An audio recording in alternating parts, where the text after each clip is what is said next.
Yo soy Pilar Ascaso, miembro de Palma Compasiva, y bueno, pues aquí tenemos invitado a Javier Meloni, que tan generosamente ha venido a compartir su saber con nosotros. Igual ahora pues lo vas a tener que reducir un poquito. Me río de los nervios, ¿eh? Es que, Pues bueno, hacemos un momento de silencio y de contemplación, si queréis, y sí, respiramos sí, tranquilamente y eso. gozamos del momento que se nos regala. Tenemos menos tiempo, pero no pasa Ujú, nada. Se puede eso. decir, hacemos, pues Perfecto, Javier, sí, lo llevas tú, lo esto? llevo sin ningún problema. Vale, Sí, sí, sí. muy bien. Pues, pues agradecemos este instante que ha llegado, este encuentro que está siendo posible.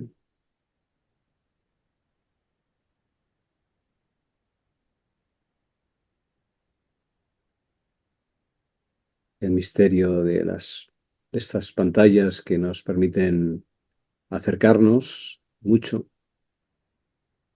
sin dejar cada cual de estar en su hogar o en su oficina.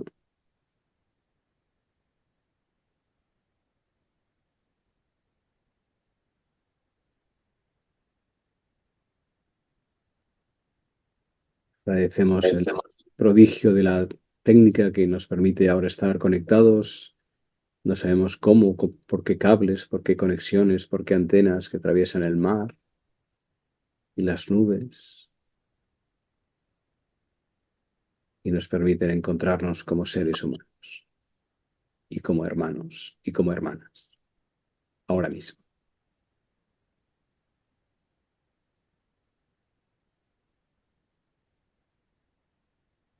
Es que se abra este espacio de comunicación, de comunión, de comprensión, de compasión,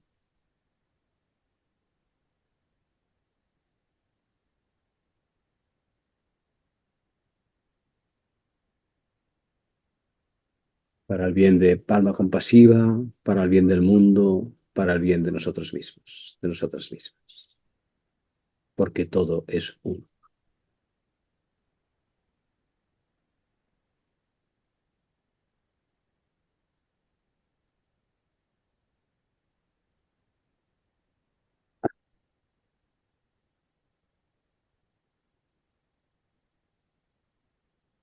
Bueno, pues aquí tiene que estar reunida buena gente, ¿eh? Porque con un hombre como este eh, no puede haber sino buena gente.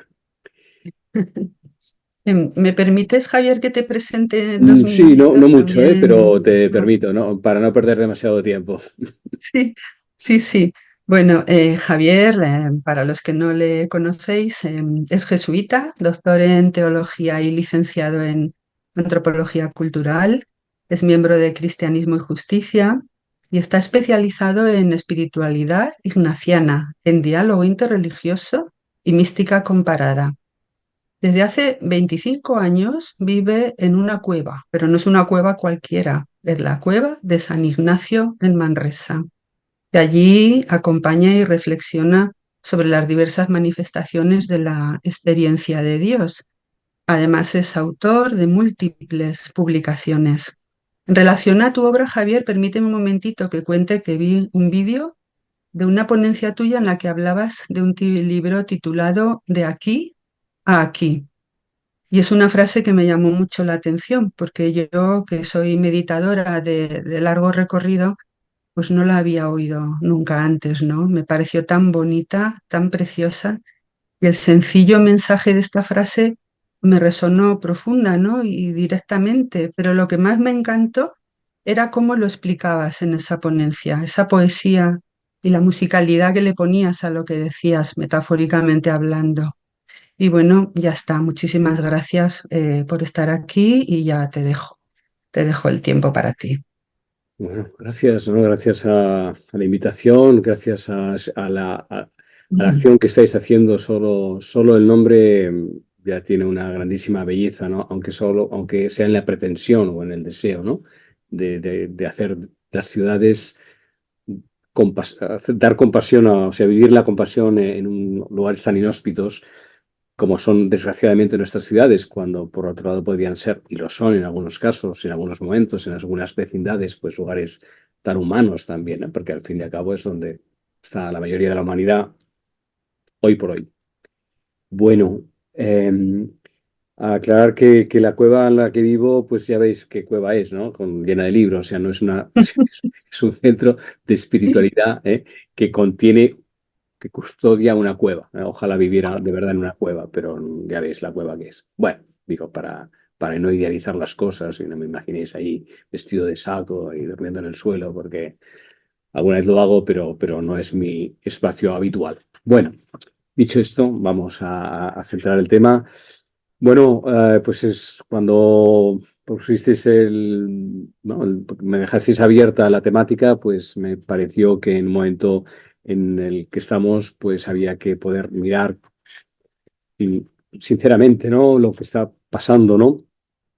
De estas guerras más cercanas a nosotros, aunque sabemos que hay como mínimo 30 conflictos bélicos en todo el mundo que no son noticia nunca y las que nos tocan más de cerca pues nos afectan más, pero desgraciadamente pues dicen, ¿no? Que en la guerra de Sudán del Sur pues hay matanzas llegan a hablar de 300.000 muertos, 300.000 muertos. ¿Eh?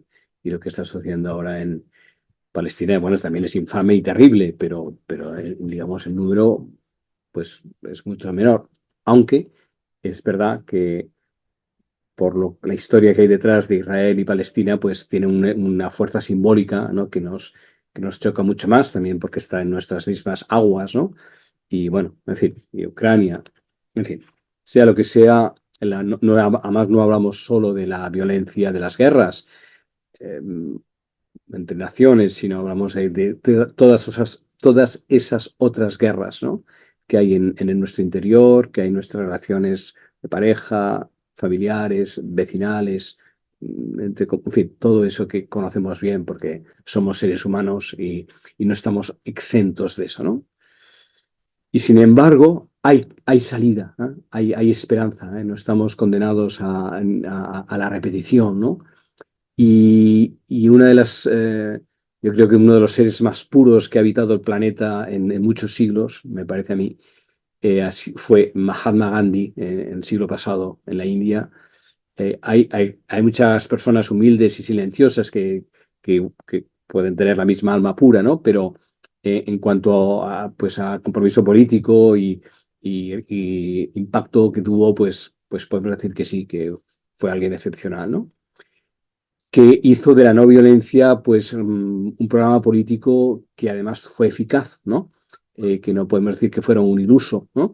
Eh, Aunque hubo quien le dijo que él tuvo la suerte de enfrentarse a los ingleses, que qué hubiera pasado si hubieran sido los nazis los que hubieran estado ahí en la India, ¿no? Y eso le hizo escribir una carta a Hitler, ¿no? Precisamente durante la Segunda Guerra Mundial, eh, que no tuvo respuesta, pero bueno, él decía que le hubiera actuado igual, aunque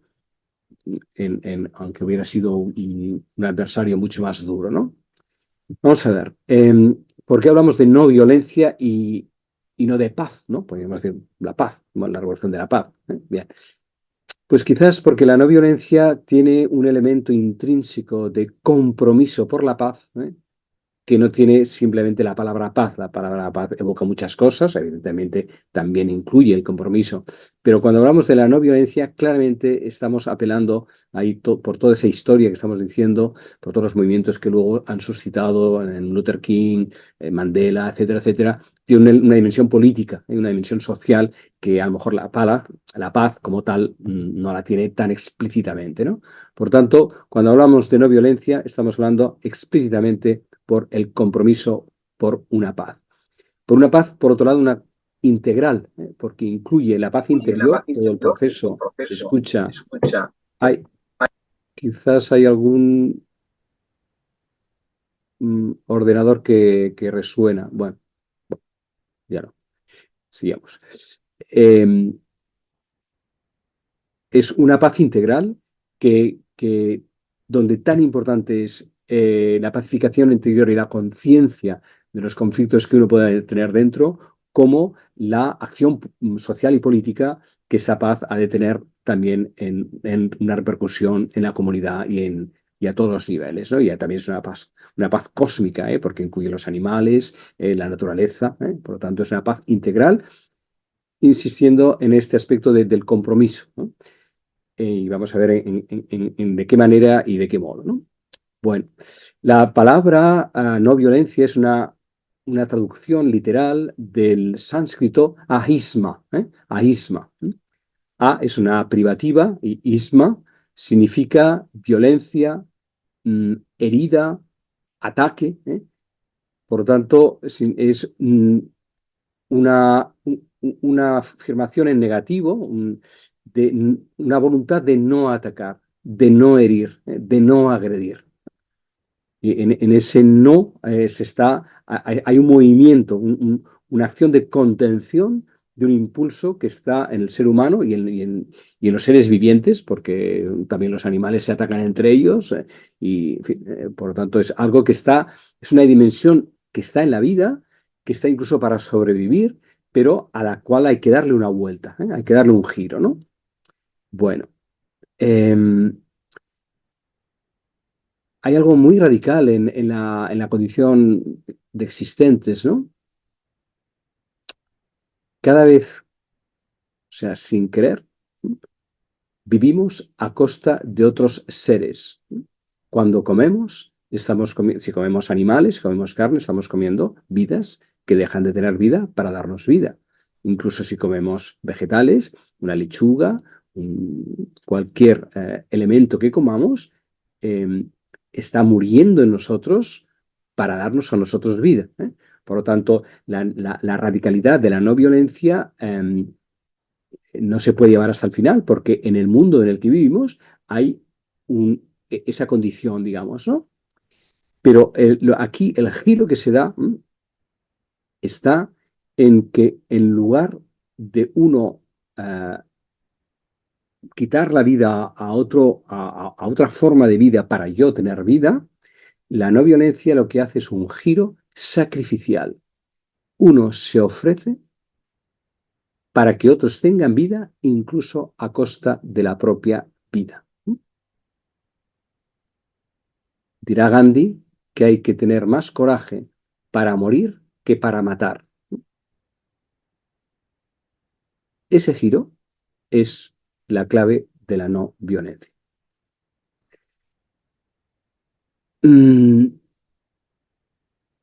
Que contiene todos los elementos de la vida, que es dejar de vivir a costa de los demás para ofrecerse a vivir hacia los demás, para que los demás tengan vida, incluso a costa de la propia vida. Eso es radicalmente la mística y la exigencia y la radicalidad de la no violencia. Y esto es respecto de todas las criaturas, no solo entre seres humanos, en los cuales desgraciadamente vivimos a costa de otros, ¿no? En sus diferentes formas, sino, como digo, en torno también a la naturaleza, a los seres que comemos, a los seres con los que convivimos, a los minerales o bienes que extraemos de la tierra para hacer nuestras casas, móviles o cualquier cosa con la que nos interrelacionamos, ¿no? Pero ese movimiento, digamos, natural, que sería la autoafirmación de mi yo a costa de negar el yo ajeno, se invierte en algo que tiene este elemento, como digo, sacrificial, ¿eh?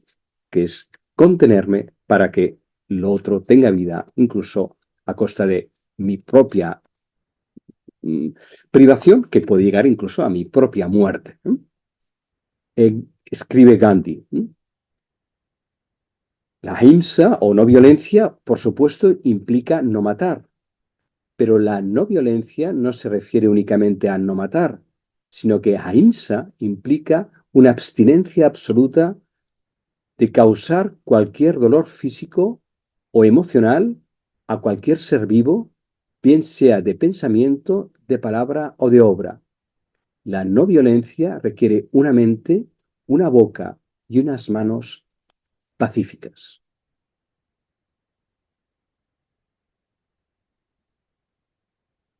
En, en Sudáfrica, Gandhi tuvo su conversión, ¿no? Si habéis visto aquella maravillosa película de hace unos años, donde se ve claramente, en fin, es su historia, ¿no? Empieza su conversión, digamos, no es en la India, sino que es en Sudáfrica, porque va como abogado a, a ayudar a las comunidades indias que están muy maltratadas por la Commonwealth inglesa. Y recordáis bueno, donde comienza su conversión, él tiene dinero porque es un abogado bueno, con prestigio y tal, y viaja en primera clase. Y entonces un blanco que hay ahí, pues se molesta y va a buscar al revisor para que lo saquen, ¿no? Y entonces él dice, no, he pagado, tengo aquí mi billete, ¿por qué no soy digno de estar en primera clase como los otros que puedan?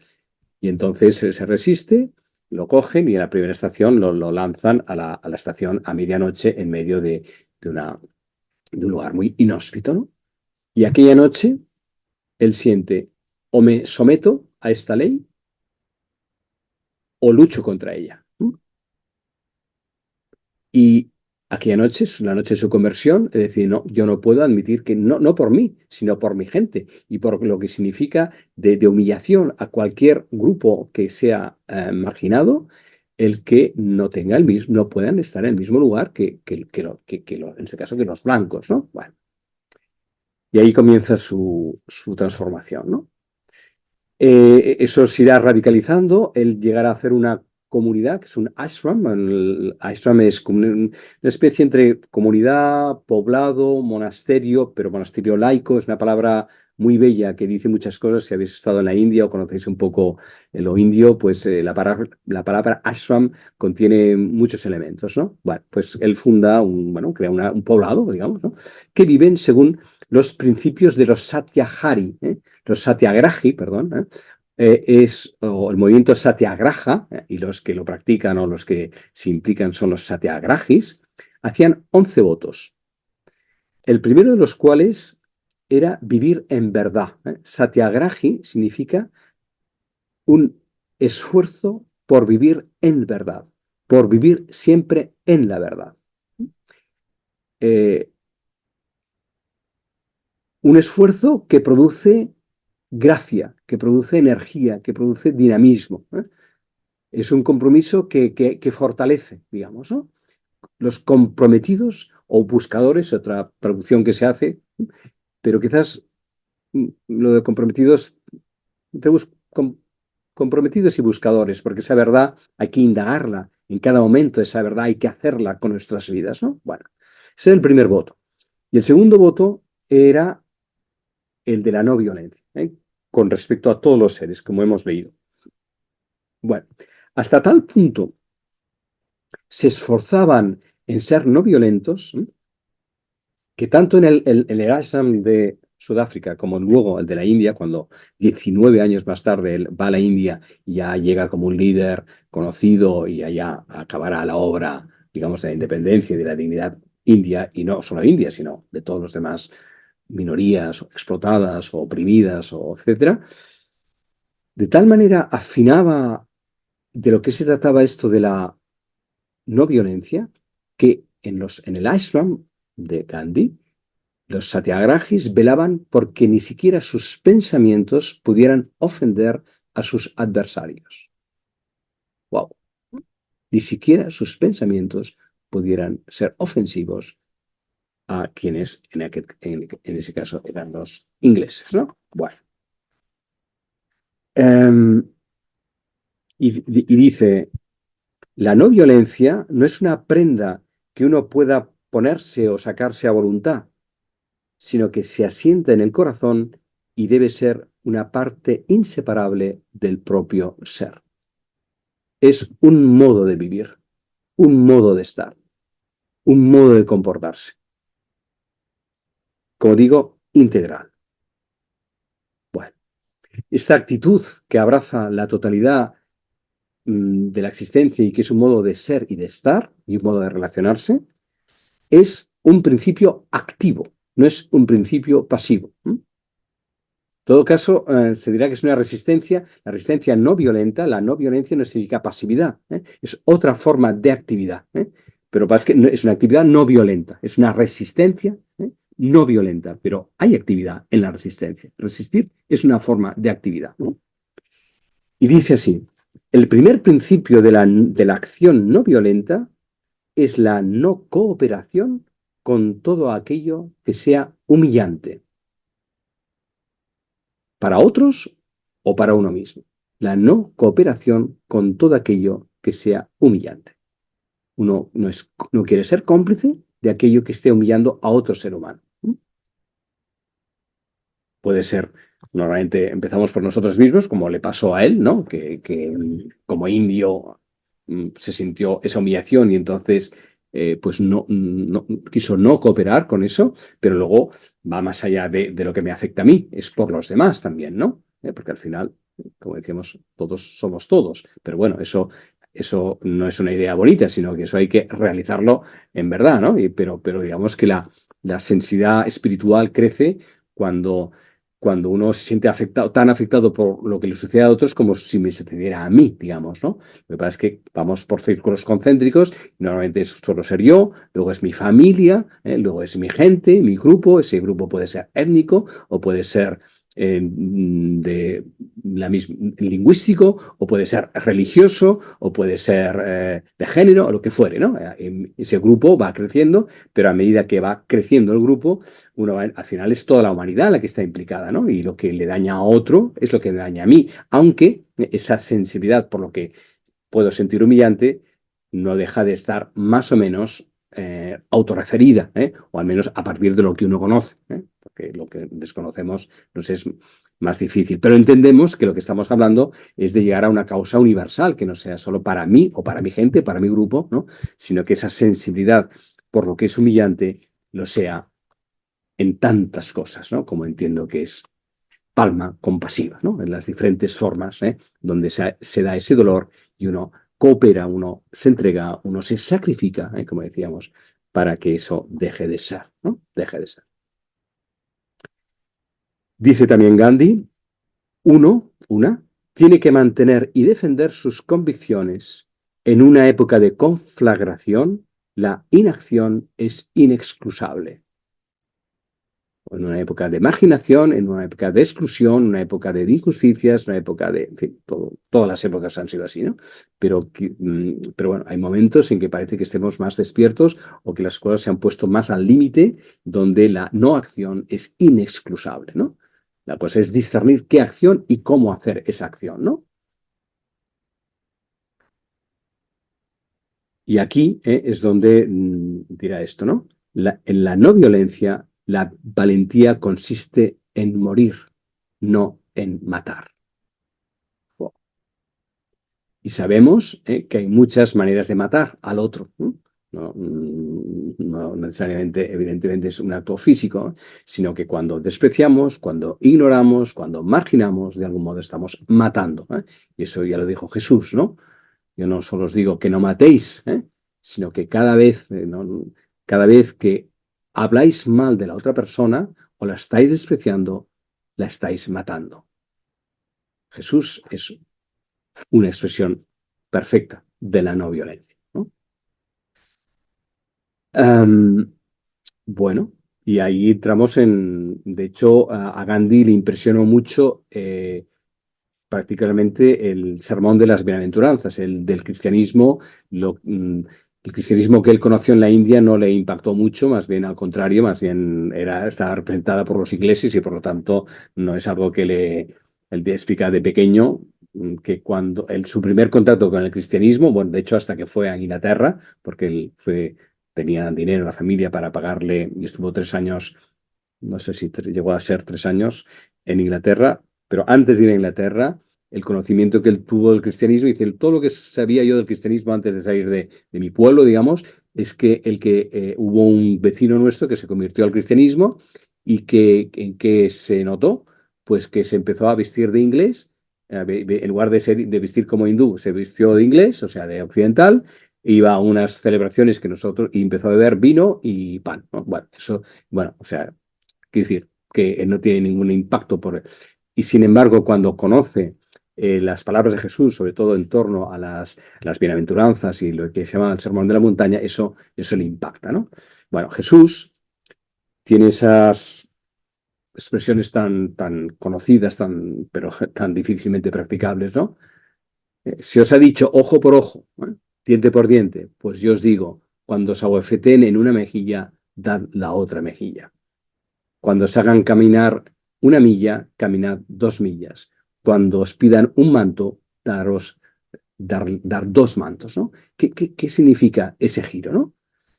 Bueno, en primer lugar, ojo por ojo, diente por diente. No es poco, no es poco. El ojo por ojo, diente por diente es todo un logro civilizatorio, ¿eh? Al cual todavía hoy no hemos llegado, porque ¿qué estamos viendo en Palestina? Digamos, a 1.000 muertos en el ataque de Hamas, de momento 30.000 o 40.000 o 50.000 no es ojo por ojo, diente por diente. O sea, es cuando te agreden, la reacción no es quitar un ojo, es quitar todos los ojos que te encuentres por delante, digamos, ¿no? O todos los dientes que te encuentres. Por tanto, ojo por ojo, diente por diente significa una gran contención de la violencia que te ha provocado la agresión que has recibido, ¿no? Significa que, vale, me has hecho daño, pues te hago el mismo daño que me has hecho, pero no te hago más daño. Y hay una contención de la violencia, que no es poco si lo practicáramos realmente en política internacional, ¿no? Lo que pasa es que Jesús dice mucho más que eso, ¿no?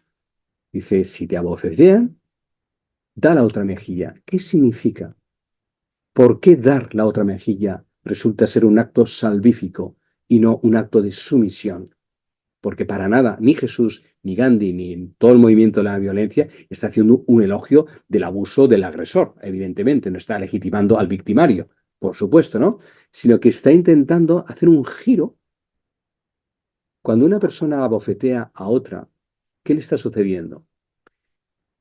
Está cometiendo un acto inhumano, porque su misma reacción violenta de no respeto al ser humano, al otro ser humano, no solo está agrediendo a la persona que tiene delante, sino que ella misma, en su acto agresivo, se está deshumanizando, porque ha perdido el control de sí.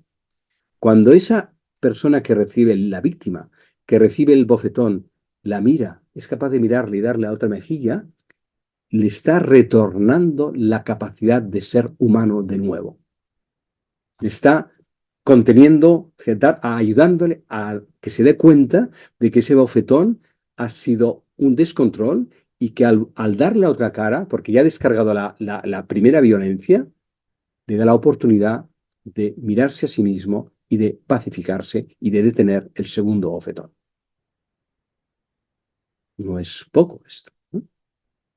Cuando habla de si te obligan a hacer una milla a 2, esto no entendemos a qué se refiere, pero es los que lo oyeron sí que sabían a qué se refería.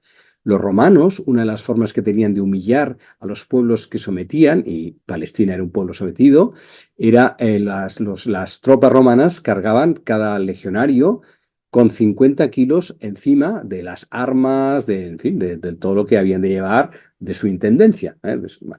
Y entonces, cuando llegaban a una población, a los jóvenes, a los hombres, no, espero que no lo hicieran con las mujeres, pero en fin, a los hombres jóvenes, fuertes, les obligaban a cargar durante una milla esos 50 kilos que habían de llevar los soldados, digamos, ¿no? Por tanto, todavía humillaban más, a la población que tenían sometida. Pues dice Jesús, una vez has hecho lo que te han obligado, ahora tú generosamente camina una milla más libremente con lo que te han hecho cargar. Descolocas al soldado, ya no tiene poder sobre ti. Esa milla de más, en esa milla de más, el soldado ha perdido poder. Lo haces porque tú deseas. Y entonces, en ese giro donde el sometido se convierte en el que tiene el poder, digamos, ¿no?, de hacer lo que libremente quiere, el soldado queda desarmado y se encuentra con un ser humano, en lugar de con un sometido. No está mal, ¿eh?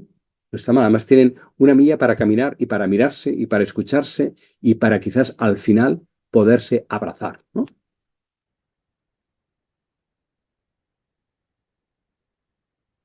Bueno, Pues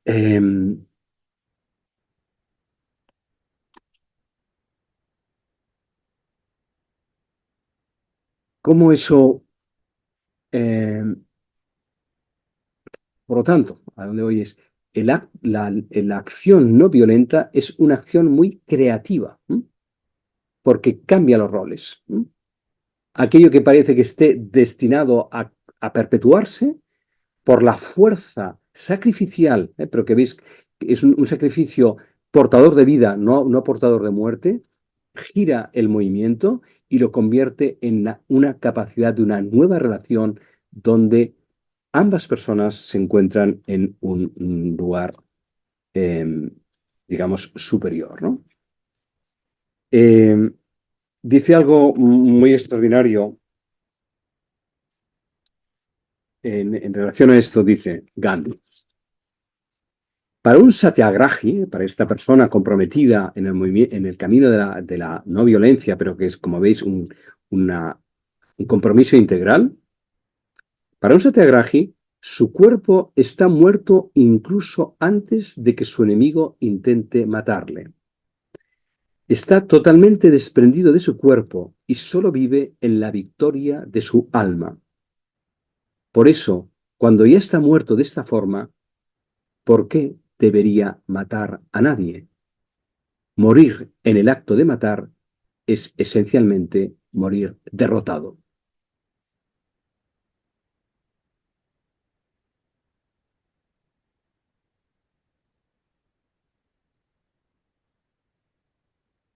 Y entonces dice también, la humanidad solo podrá deshacerse de la violencia con no violencia. El odio solo podrá ser vencido con amor. Devolver odio por odio no hace más que aumentar la superficie y la profundidad de lo odiado.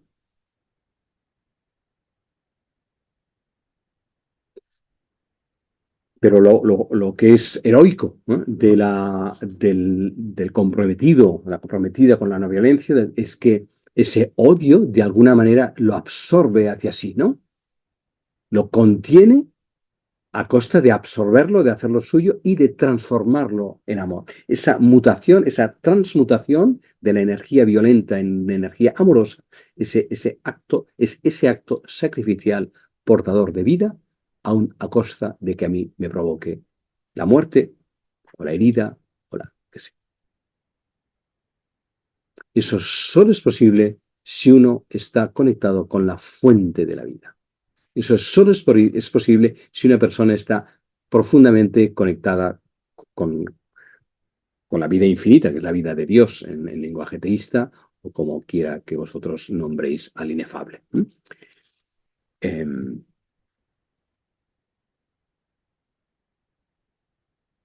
la espada del Satyagrahi es el amor y la inamovible firmeza que de él emana. La verdadera esencia de los satyagrahis es sacrificar la propia vida por aquello que considera correcto. Y el ideal del satyagraha, del movimiento, no se dirige solo a unos cuantos elegidos, a los santos o a los profetas, sino que se dirige a todo el mundo.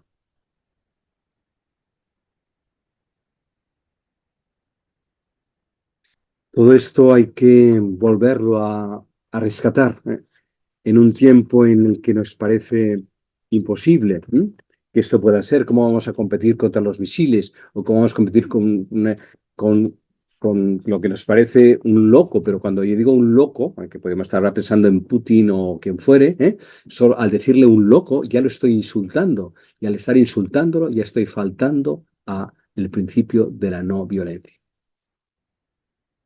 Podemos decir enloquecido, pero no un loco, ¿eh? Si decimos un loco, ya lo estamos clasificando, ya lo estamos juzgando y lo estamos condenando, ¿no? Otra cosa es que esté enloquecido, que es un matiz diferente, ¿no?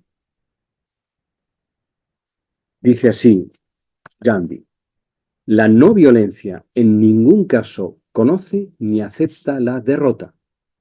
Por tanto, un grupo o una nación que hayan hecho de la no violencia la razón de ser de su política no puede ser sometido a la esclavitud ni siquiera por la bomba atómica.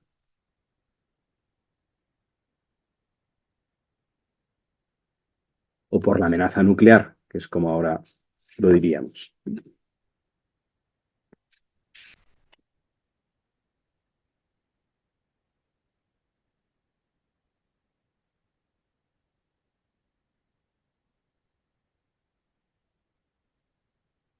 Si no practicamos la no violencia en nuestras relaciones personales con los demás y esperamos a emplearla con los grandes temas, incurrimos en un grave error. Aguantarse mutuamente no equivale a la no violencia. Una vez se llega a la convicción de que la no violencia es la ley de la vida, hay que practicarla con aquellos que actúan violentamente contra nosotros, y la ley debe aplicarse tanto a las naciones como a los individuos. Si existe tal convicción, lo demás se dará por añadidura.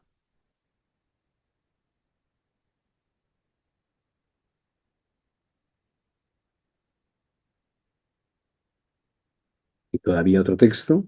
En la no violencia, las masas tienen un arma que permite a un niño, a una mujer o incluso a un viejo muy debilitado resistir con éxito al gobierno más poderoso. Si tu espíritu es fuerte, la mera falta de fuerza física deja de ser un obstáculo.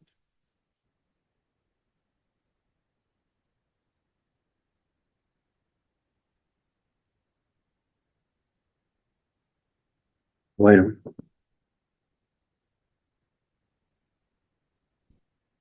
todavía diría algo más. La no violencia tiene que ver también con el perdón. El perdón es una respuesta no violenta a una agresión cometida. No es, como decíamos, no es solo una estrategia de comportamiento, una táctica, sino que es un modo de vivir que perdona a aquel que te está agrediendo.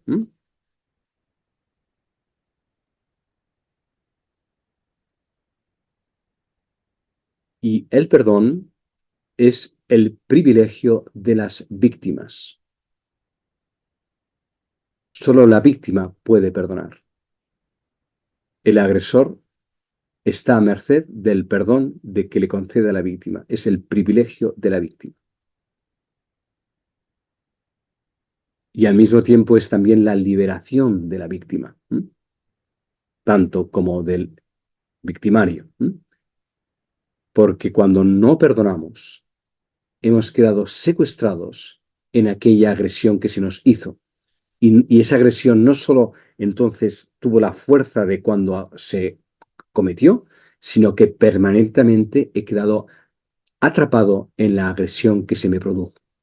El perdón tiene la capacidad de liberarme de ese dolor que se convierte en amor, aunque a lo mejor no haya reconciliación, porque la reconciliación significaría que la otra persona también es capaz de pedir perdón.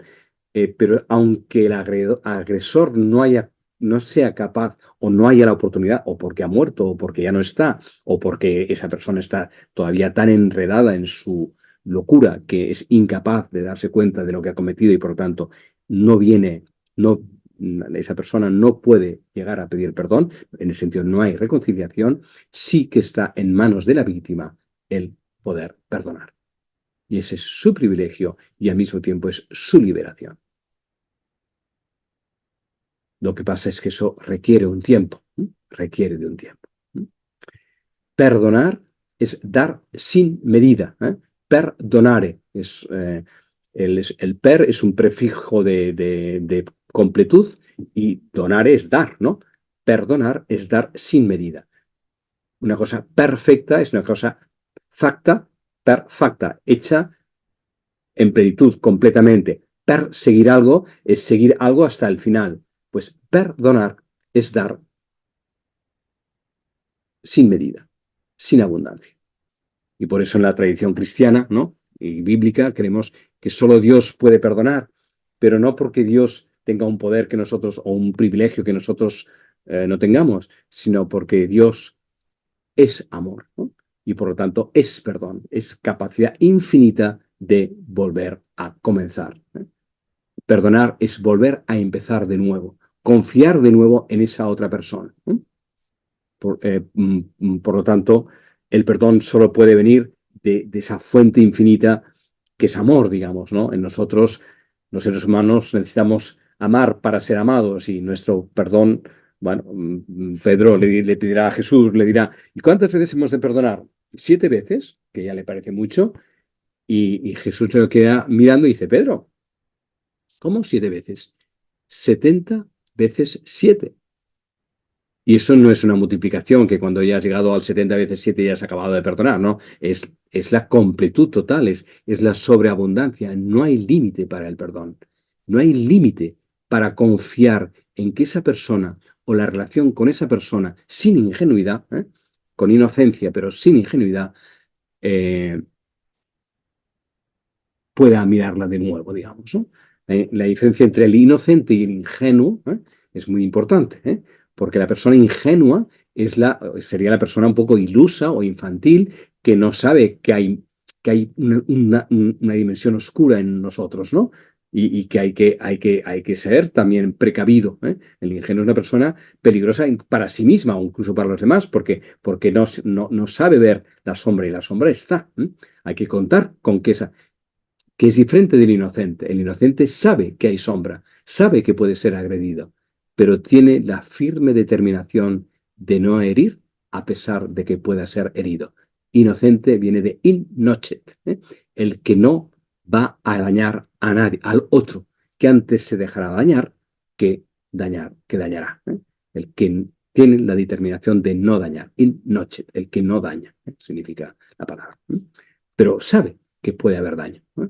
Cosa que el ingenuo todavía no tiene madurez suficiente para esto. Bueno, pero regresando al tema del perdón, hace un grito de guerra que se dio también en el procés catalán de estos años pasados. Bueno, uno todavía está en algunas de nuestras paredes de algún sitio, dice, ni olvido ni perdón, se dice, ¿no? Ese es un grito de guerra, ¿eh? Ni olvido ni perdón. Esto está escrito, se ha dicho. Bueno, habréis visto en algunos sitios, ¿no? Y podrían estar ahora los ucranianos diciendo esto, o en árabe los palestinos respecto de lo que está pasando, ¿no? Ni olvido ni perdón, ¿no? Porque parece que eso te afirma, ¿no? Te da la fuerza para no sucumbir y contraatacar, digamos, ¿no? No dejarte devorar, sino que, bueno, eso es terrible, ¿no? Ni olvido ni perdón, ¿no? Porque, ¿qué es lo que recordamos y qué es lo que olvidamos de nuestras propias vidas? Hay una memoria tóxica y una memoria salvífica, como hay un olvido irresponsable y al mismo tiempo hay un olvido salvífico. Hemos de tener memoria de aquello que merezca tener memoria y hemos de poderla olvidar aquello que merece ser olvidado, pero no nos podemos confundir con olvidar lo importante y recordar siempre continuamente lo que nos daña, digamos, ¿no? O sea, hay que elegir de qué nos acordamos y de qué podemos perder la memoria. Y voy a leer un texto de Jorge Luis Borges. Es un relato, vais a ver qué belleza. Dice así. Caminaban por el desierto y se reconocieron desde lejos porque ambos eran muy altos. Los dos hermanos se sentaron en el suelo, hicieron un fuego y comieron. Quedaron en silencio, a la manera de la gente cansada cuando acaba el día. En el cielo empezaba a brillar alguna estrella que aún no había recibido ningún nombre. A la luz de las llamas, Caín percibió en la frente de Abel la marca de la piedra y dejó el pan que estaba a punto de llevarse a la boca y le pidió que le fuera perdonado su crimen. Abel contestó, ¿me has matado tú o soy yo quien te he matado? Ya no me acuerdo. Ahora estamos aquí juntos, de nuevo, como antes. Ahora sé que en verdad me has perdonado, dijo Caín, porque olvidar es perdonar. También yo trataré de olvidar.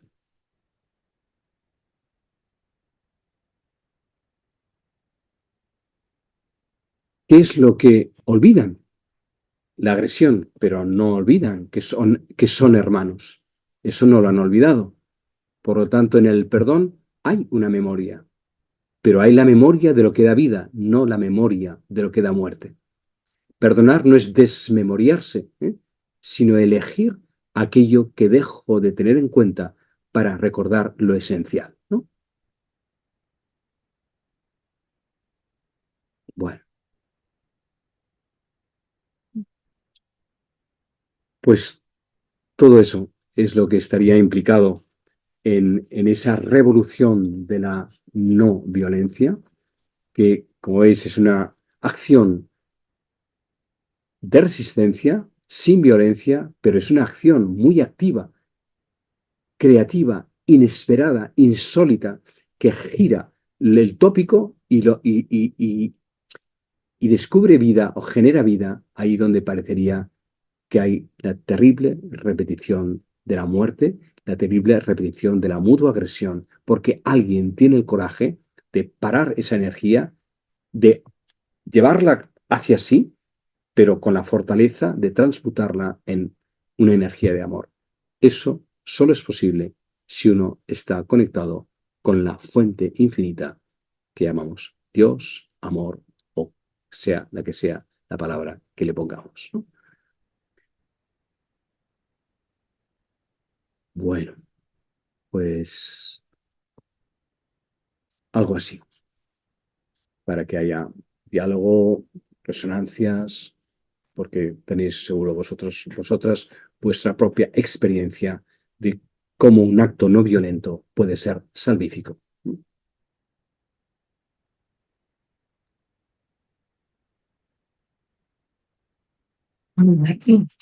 Pues muchísimas gracias, Javier. Primero de todo porque al inicio nos has ayudado mucho, por lo menos a las organizadoras, a calmarnos después de esos nervios iniciales y con esa meditación breve tan profunda. Y bueno, y por todo lo que has expresado después. Em, Tenemos un tiempo ahí que, bueno, vamos a aprovechar, ¿verdad? Entre todos, a ver quién se anima a comentar, a preguntar. Bueno, y Javier, tú nos dirás cuándo, porque normalmente acabamos a las 8:30, pero podemos alargarlo 10 minutitos, decías, ¿verdad? Máximo, sí. Máximo, vale, yo estoy atenta, estoy pendiente. Así que nada, cuando queráis, vais levantando la mano o vamos teniendo en cuenta, Rocío, tú también vas teniendo en cuenta quién quiere hablar, por si no Ah, sé, a mí se me pierde alguien. antes de esto, Pilar, perdona, Sí, explicadme un poco a qué os dedicáis, a esto de palma compasiva. Eh, explícame un poquitillo mm, cómo, cómo resuena esto en lo que estáis haciendo, digamos, ¿no? O sea, no que no sea tampoco preguntas y respuestas, cuanto compartir. sí. Dime un poco la iniciativa, cuéntame un poquito. Bueno, Patricia, ¿te animas tú o Rocío para no ser yo la que esté aquí todo el rato en primera línea? Bueno, pues muchas gracias, Javier. Yo me llamo Patricia y soy la tesorera de la Asociación Palma Compasiva. ¿M? Bueno, Palma Compasiva es parte de un movimiento mundial de ciudades compasivas que se crearon en torno a los cuidados paliativos, ¿m? Para dar respuesta a las necesidades de personas y familias, a las necesidades sociales, ¿no? Que tienen las personas y las familias que transitan por esta etapa tan complicada. Hoy en día, pues un movimiento mundial, hay ciudades compasivas en todo el mundo, en Europa, América, y desde hace 3 años y medio, más o menos, Palma Compasiva dio sus primeros pasos. Bueno, precisamente como una necesidad, ¿no? Los cuidados paliativos en Baleares, la verdad que debo decir que funcionan bastante bien, sin querer, no dejando de pensar pues que siempre tenemos que mejorar, ¿no? Pero esto de crear de ser parte de este movimiento, pues era una cuestión pendiente. Y Marian, que fue pues la primera, digamos, nuestra coordinadora, em, Marian ella Varian, es, ¿está por aquí? sí, a ver si Em, no, creo que no, ¿verdad? Creo que no yo, venía, no, no estaba en esta charla, Vale, vale, no. perdón. Sí, ¿no? estoy. Ah, Marian, Tranquila. estás. Ah, vale. Oh, Perdonadme porque estaba sin el móvil, porque estaba escuchando mientras veo la puesta de sol. Siento daros mm, envidia, pero Bueno, ah, estoy en un lugar totalmente de paz, mm, escuchándote, Javier, escuchándoos a vosotros. Sé que lo habéis pasado muy mal al inicio de la sesión, pero bueno, forma parte del juego todo. A veces mm, pasan estas cosas. sí. Y nada, soy yo, somos todas, pero digamos que tuve la suerte de coordinar Palma Compasiva e impulsar Palma Compasiva desde el principio. Y Patricia, sigue, por favor, que está muy bien. Y bueno, Bueno, solo decirte que son más de 4 años, ¿eh? Sí, es que Gracias, el tiempo pasa muy gracias, deprisa. sí, bueno, gracias. sí, en realidad sí, de asociación llevamos menos, pero desde que Marian ya hizo su formación y todo, es verdad, es verdad. Entonces, bueno, como decía Javier, somos parte de este movimiento mundial y nuestra misión es regar la compasión, ¿no? Esta semilla, regarla, cuidarla y que la sociedad se impregne de esto. Nuestro objetivo es crear una red vecinal para que, como digo, sea la sociedad la que dé respuesta a las necesidades de personas en proceso de enfermedad avanzada, de final de vida, de duelo, de soledad no deseada. ¿M? Entonces, en ello estamos lanzando proyectos y intentando hacer red, ¿no? muy bien. Que Estáis, esto que se no, vivía en los pueblos. mm. Si estáis especificados en este momento final de la vida, ¿eh? Eso entiendo que es, ¿no? Bueno, también en esto de la soledad no deseada, Vale. ¿no? Hemos ampliado, porque es verdad que la idea era final de vida, enfermedad avanzada, duelo, pero también hoy en día, pues la epidemia, una epidemia mayor y tremenda es la soledad no deseada. Entonces, también nos centramos en esto, ¿no? Muchas gracias. Ya con esto ya estoy situado. Muchas gracias. Muy bien. Ujú. Adelante. Bueno, ¿quién se anima? Bueno, me estaba pensando, he dejado el micro abierto, así que aprovecho un momentito nada más. Estaba pensando que cómo se puede concebir, es decir, no creo que se pueda concebir uh, una ciudad compasiva o una persona compasiva sin la no violencia. Es inconcebible. Todo lo que has ido comentando de la no violencia eh, está hermanado totalmente con la compasión, ¿no?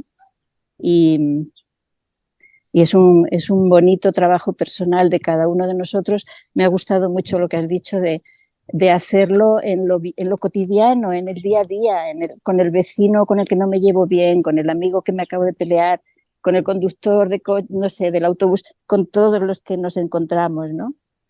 Que, bueno, no sé, estaba haciendo ahora esa reflexión dentro de mí y gracias por abrir esa puerta. Gracias. una forma en la que ejercemos sin darnos cuenta la violencia mucho más de lo que nos pensamos es cuando hacemos juicios de los demás. Un juicio sobre la otra persona es una forma de violencia, porque la estamos encasillando en la etiqueta que le estamos poniendo y ya no cabe, no hay más persona que en la etiqueta que le hemos dado. Eso es un acto de violencia respecto de esa persona y juicios, desgraciadamente, estamos haciendo continuamente, ¿no? Yo últimamente estoy como descubriendo una forma también de liberarme de mis propios juicios, que los hago, que es transformar el juicio en bendición. No lo comprendo, no te comprendo, pero te bendigo. Bendigo todo aquello que de ti no sé y que hace que sea, y que eres tú también, aunque no llegue a mí. Yo me quedo solo con una parte y esa parte es la que estoy juzgando. Transformar el juicio en bendición es compasión y es dar al otro su espacio, ¿no? Que no queda reducido a lo que yo percibo o clasifico de él o de ella, ¿no? Es una forma de compasión, bendecir interiormente, en lugar de juzgar. Wow, wow.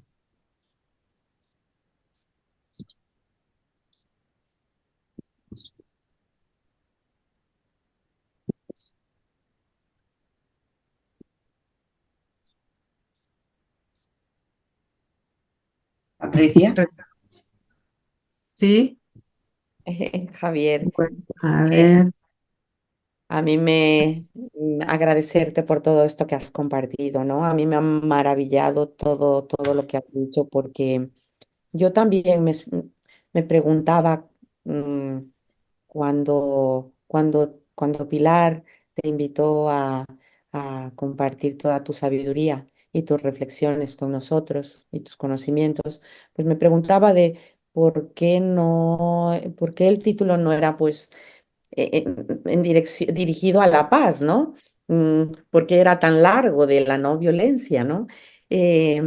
Pero ha sido muy clarificador esto de que la no violencia implica mucho más, ¿no? Implica morir tú mismo. Esto es que me ha impactado muchísimo, de morir tú mismo por los demás, ¿no?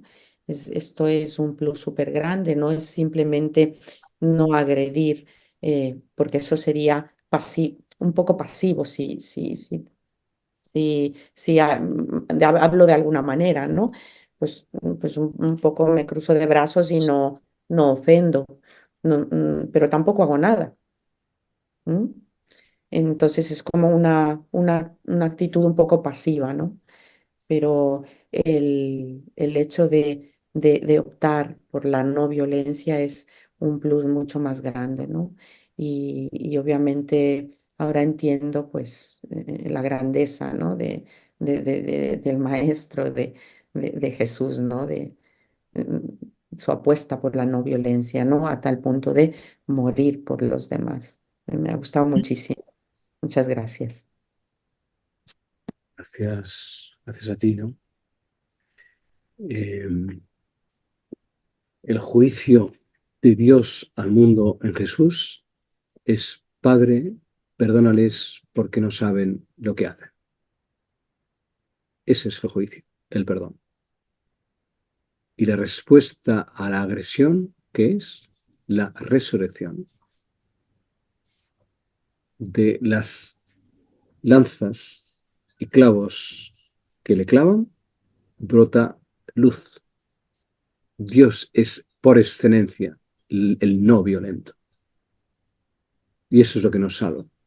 La cruz, el lugar de la máxima agresión, se convierte en el lugar de la máxima donación de amor y de vida, ¿no? Esa imagen del crucificado no violento, cuando decimos Cordero de Dios que quitas el pecado del mundo, ¿no? Decimos cuando vamos a comulgar, ¿no? ¿Por qué por qué decimos por 3 veces justo antes de comulgar, Cordero de Dios que quitas el pecado del mundo? Pues porque el Cordero ha dejado de ser, o sea, la carne del cordero, el cordero que se deja matar porque absorbe la agresividad de los agresores, se convierte en alimento de los mismos agresores para que dejen de ser agresores. Eso es lo que el pecado del mundo es la agresividad, el pecado del mundo es la posesividad. La imagen del pecado original, digamos, ¿no? Esa fruta famosa, esa manzana ahí en algún árbol, de algún sitio. El cual es el problema, es el giro apropiatorio, ¿no? O sea, ¿cuál es la transgresión originaria y originante? Lo que llamamos el pecado original es una palabra que ahora nos suena mal porque me parece que todos hayamos nacido con una deuda externa, ¿no? Como las deudas externas de los países del tercer mundo hace unos años, que solo por nacer en Colombia, no sé qué, ya nacías con deuda, ¿no? Parecía que el pecado original fuera una deuda. No, el pecado original significa el, el lugar originante que convierte el paraíso en un infierno. ¿Qué es lo que hace que el paraíso se convierta en un infierno o en un exilio? Que en lugar de respetarnos los unos a los otros y respetar ese árbol de la vida que tiene un fruto, porque todo ser humano contiene un fruto sagrado del cual no nos podemos apropiar, cuando transgredimos los límites y profanamos la vida de la otra persona arrancando su fruto, ese es el pecado original. El pecado que origina, es decir, el giro apropiatorio que provoca todos los demás desastres o desarmonizaciones del mundo. Entonces, en ese giro apropiatorio, que está representado cristianamente, bueno, por el crucificado, el fruto que pende del árbol de la vida es Cristo mismo, y eso es lo que comulgamos. Esa imagen no violenta del Cristo crucificado que dice, Padre, perdónales porque no saben lo que hacen, es lo que Él nos devuelve en su cuerpo para darnos vida y para sacarnos de la espiral de la no violencia.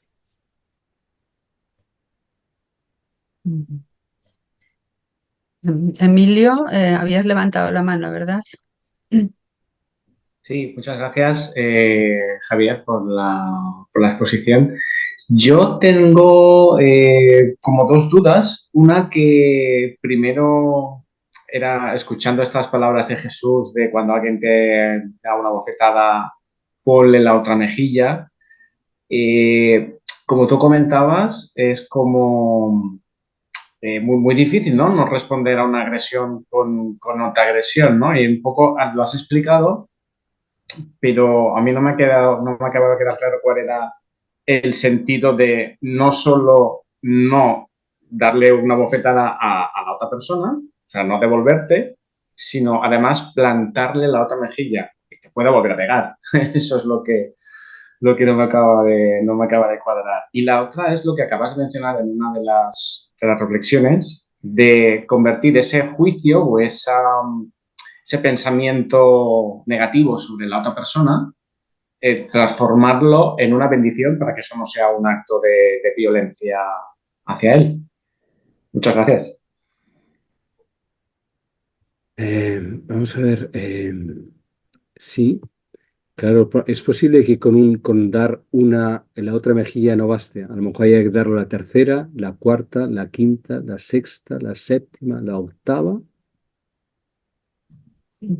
hasta que, o sea, él lo dice muchas veces, la no violencia no tiene un resultado inmediato, no es inmediata, porque si la persona está muy cargada de violencia, al segundo bofetón va a seguir dando el tercero, el cuarto, el quinto, el sexto, y si uno sigue aguantando porque lo que está dando le está devolviendo en cada bofetón que recibe la dignidad del que está perdiendo esa dignidad por darte tu bofetón, en esa perseverancia llega un momento en que hay una irradiación, porque no solamente lo que vemos, es lo que no vemos, ¿no? Hay una irradiación de amor de aquel que está aguantando eso, que llega un momento que al cuarto, quinto, sexto o séptimo bofetón tendrá que dejar en algún momento de hacerlo. Y ahí es cuando se produce la redención. Ahí es cuando se produce la transformación. Pero ¿Esto no sería como la sumisión a algo que te daña a ti? No, es lo contrario, es la suprema fortaleza de que lo que le está dañando no es es el acto físico. La fuerza del amor está siendo mucho, no lo estás haciendo por sumisión, lo estás haciendo por amor, que es muy diferente. No, ahí No lo termino de ver. no, bueno, cada uno lo ve hasta donde puede y no en todas las situaciones hay que actuar del mismo modo, hay que discernir, o sea, hay que decir, hay una imagen de otra vez, otra imagen de Gandhi, de la película, porque bueno, ahí está muy bien hecha. Hay un momento en que están Gandhi ha hecho la peregrinación, la protesta de la sal, una marcha de la sal a una de las salinas donde los ingleses cogían la sal y les hacían pagar a los propios indios la sal de su propia tierra, digamos. Bueno, entonces es uno de los lugares como infames, ¿no? De humillación de una población, no sé, unos dominadores, explotadores que están abusando de lo que no les pertenece, bueno, etc. Entonces, esa marcha de la sal, él va yendo, ya tiene más de 60 años, hace más de 600 kilómetros, se va viniendo cada vez más gente, al final llegan a las salinas y al día siguiente saben que, claro, los ingleses no se van a acobardar, no van a dejar, no pase usted y ya está. Evidentemente que van a hacer ahí unas barricadas, no van a admitirlo, una cosa así, ¿no? Bueno. Y entonces, cuando ya han llegado, saben que va a haber un enfrentamiento con el ejército británico, aunque la mayoría o muchos de los soldados del ejército británico son indios también, porque, bueno. Y entonces los satyagrahis, que son los que han hecho el compromiso por la no violencia, vestidos de blanco y con una... Se ponen, hay enfermeras entre ellos, hay quien nos va a cuidar, porque saben que, o sea, ellos van avanzando hacia el lugar donde están las salinas. El ejército británico está allá, que están con palos, claro, no están con fusiles, ¿no? Están con palos, pero bueno, ellos van avanzando y en un momento determinado están unos ante otros. Los soldados británicos, son indios o británicos, están en momento de impasse porque están viendo que van a cometer una aberración, digamos, ¿no? Como pueden pegar a seres indefensos que por un lado están defendiendo algo que es justo, etcétera. Bueno, pero en un momento determinado uno de los capitanes, y entonces empiezan a bastonearlos, ¿no? Y entonces cae la primera fila de los satyagrahis recibiendo los palos de los británicos. Ellos mismos se cuidan, hay un grupo de ellas, de mujeres, que están ahí ayudando a sacar a los que han sido bastoneados. Segunda fila, tercera fila, al final prácticamente caen todos. Y parece una derrota de los satyagrahis ante la agresión de los ingleses. Pero hay unos periodistas que han estado allí, un periodista concretamente norteamericano, que dice: hoy el imperio británico ha perdido el derecho sobre la India. Ante el acto infame de deshumanización y de abuso que ha cometido, ya no tienen dignidad moral. Hoy han perdido la India, porque ellos les han vencido por superioridad moral. No hay ninguna sumisión, al contrario, una suprema fortaleza en el modo de responder a esa agresión. No es sumisión en absoluto, es otra forma de fuerza. Jesús tampoco se somete a los fariseos y a los soldados romanos, ni a Pilatos. ¿Quién eres tú? Dice: si yo quisiera, ahora mismo no existirías, pero es que Dios no funciona así. ¿Qué es la verdad?, le pregunta. Si conocieras la verdad, y Pilato tiene la verdad ante él y no es capaz de verla. ¿Qué es la verdad? La verdad es la fuerza suprema del amor, que pasa en este caso por un movimiento, una acción no violenta. Y eso es lo que, cuando Jesús muere en la cruz diciendo: Padre, perdónales que no saben lo que hacen, el centurión romano dice: este hombre verdaderamente era el Hijo de Dios. Una persona así solo puede morir si es divina. Humanamente, con todos los que habría visto crucificados, gritando, chillando y tal, esa muerte que nos redime, que es la base, por decir, de la Eucaristía, es la que transforma la mutación, la energía de la violencia, en energía de amor. Y eso no es sumisión. Ahora bien, tampoco hay, como digo, hay que ser ingenuo, hay que también saber, por eso es una acción creativa, es una resistencia no violenta, pero no pasiva ni sumisa, es una resistencia. Hay resistencia. En la sumisión no hay resistencia, hay abandono. Las formas en que eso puede tomar son, como digo, formas creativas que hay que discernir. Gandhi tenía mucha, quien dice Gandhi y Luther King y Mandela y lo que fuere, ¿no? O sea, no estamos hablando solo de una persona, estamos hablando de un otro modo de afrontar las cosas, no desde la sumisión, pero tampoco desde la agresión.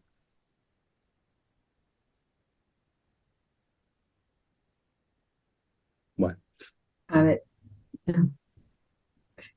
Lola, yo supongo que ya la última última, sí. pregunta y comentario, porque Sí. ya es hora. Así que, Lola, Hola, ¿me escucháis?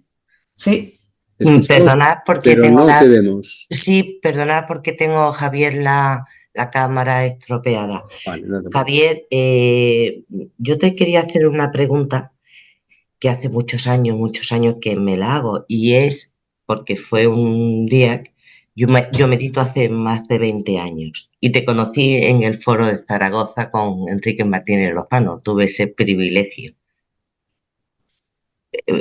Dime. Vi tu presencia, vamos, fue algo energético. Entonces, un día fui a hacer una visita a lo que se llama, no, al Santísimo, eh, tuve, no sé si fue una revelación o fue una locura mía, el ver que en la Sagrada Forma, eso que realmente nadie, muy poca gente puede explicar realmente lo que significa, para mí llegó a ser el reflejo verdadero de lo que somos. Es decir, cuando yo ahora, que no soy practicante, yo soy transconfesional, pero sí soy cristiana, sí soy musulmana, intento acoger todo porque la verdad no tiene copyright, ¿no? Y además, ¿quién dice que es la verdad?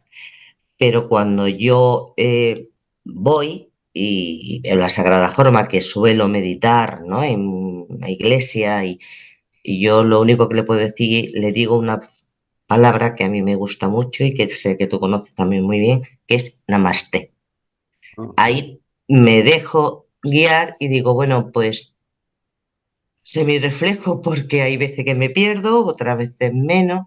Entonces quisiera, pues, que eso que tú me indicaras, pues porque muchas veces soy como un Juan Salvador Gaviota, ¿no? Vuelo sola, aunque ahora quiero hacer la iniciación en Dos Hermanas en Sevilla para poder llamar Resa. Pues esa es una ilusión, ¿no? Tremendo hacerlo contigo. Eso, verás, abro las manos y que el universo, pero quería hacerte a ti concretamente esta pregunta. Gracias. Y namaste a todos. Namaste. Namaste. Namaste. Gracias. Namaste significa me inclino ante la presencia divina que hay en ti. Ese es el saludo indio, ¿no? O sea, que solo ya con este saludo ya está todo dicho, ¿no? O sea, fue una de las cosas, de los impactos mayores que yo tuve en la India fue precisamente esto, ¿no? Que se saludaran diciéndose con las manos así, reverencio, me inclino ante la presencia divina que hay en cada uno, ¿no? Esa justamente es la raíz de la no violencia, ¿no? Si uno cree profundamente que en el otro o en la otra persona, incluso la que me está agrediendo, en ella también hay una presencia divina, es lo que le estoy devolviendo cuando no le devuelvo la agresividad que me está lanzando, ¿no? Ese es precisamente. Entonces, en el sacramento, en el tabernáculo que has dicho, María Neus, claro, cada uno de nosotros es ese tabernáculo, esa presencia divina es la que está en cada una de las personas. Nosotros somos ese tabernáculo. Nosotros somos ese lugar divino donde la chispa divina, la divinidad, se ha también encarnado como en Jesús. Nosotros somos la prolongación de la encarnación crística para que en cada uno de nosotros se irradie esa presencia que va transmutando las energías del cosmos, digamos, que tienen toda esta contradicción y también esta violencia, digamos, porque forma parte del impulso de la vida, en un amor cada vez más total, ¿no? Esa irradiación crística, ese tabernáculo, es la imagen de lo que cada uno custodia en el su interior, ¿no? O sea, si nosotros somos eso, efectivamente, eso es lo que se te dio, se te reveló, digamos, ¿no? Y es un don muy grande, ¿no? Poder vivir eso entonces, digamos que la capacidad de amar significa, está en que eso nos es más grato en personas que son más luminosas o más amables o lo que sea, poderlo llegar a ver en las personas que nos agreden o las personas que son más, nos parecen más insoportables. Bueno, pues eso es lo que dirá Jesús, ¿no? Sed perfectos como vuestro Padre del cielo es perfecto. Y perfecto no es una categoría moral, ser impólito, eso no está hablando de eso, sino ser completos, perfectos, ¿no? Ser completad vuestra capacidad de ser, porque en la medida que seáis completos, podréis abrazar la incompletud de lo que todavía está incompleto. Eso es el final del cristianismo, que es el final de todas las religiones, como muy bien has dicho, ¿no? Y eso es lo que el tabernáculo, de alguna manera, expresa, custodia, anticipa. Uno invita a postrarse, ¿no? Para poder adorar el tabernáculo que cada uno contiene en tanto que ser humano, ¿no? Bueno, lo dejamos ahí. Namaste. Pues lo dejamos aquí, pues. Namaste. Sí. Muchísimas gracias, Javier, de nuevo. Muchísimas gracias a todos por vuestra presencia divina. Y Javier, qué interesante, de verdad, qué interesante. Yo creo que nos vamos muchísimo más ricos Pues y con ganas de continuar, porque el tema de la no violencia creo que en general lo tenemos verde, de comprender profundamente lo que representa. Y creo que esta charla ha sido como una oportunidad, ¿no? Muy buena para poder profundizar un poquito más en esa comprensión que necesitamos y que todos buscamos, ¿no? Por eso estamos aquí y mucha más gente que hubiera estado pero que no ha podido. No sé si, creo que te pediremos más adelante, yo creo que una segunda parte que podamos hacer completa sin problemas tecnológicos Muy bien. para seguir ahí. Ahí estamos. Pues nada, seguir siendo compasivas y compasivos porque eso es lo que más el mundo necesita, ciertamente. Chao. Muchas Gracias. gracias. Hasta la próxima. Adiós a todos. Adiós, adiós, Salud. adiós. Un abrazo.